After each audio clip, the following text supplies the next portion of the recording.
ஒரு குட்டி பிராமணன் 3 அடியில் உலகையே கைப்பற்றினார்னு சொன்னால் நம்புவீர்களா? அவர் யார் தெரியுமா? வாருங்கள் பார்க்கலாம்.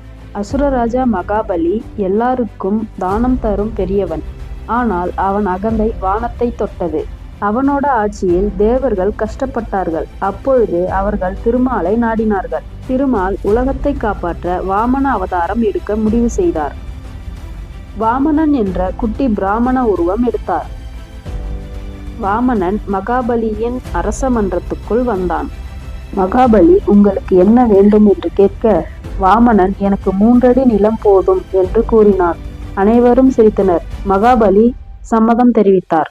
ஆனால் வாமனன் மெதுவாக வளர்ந்து பிரம்மாண்ட வடிவம் எடுத்தார். உலகையே நிரப்பினார்.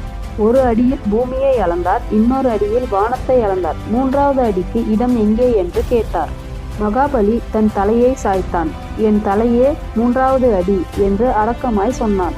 வாமனன் ஆசீர்வதித்தார். மகாபலி சத்தியம் காத்த மன்னன். அதனால்தான் அவர் இன்னும் பாதாளத்தில் வாழ்கிறார். ஆனால் ஆண்டுதோறும் புறப்பட்டு வருகிறார். அதுதான் ஓணம்.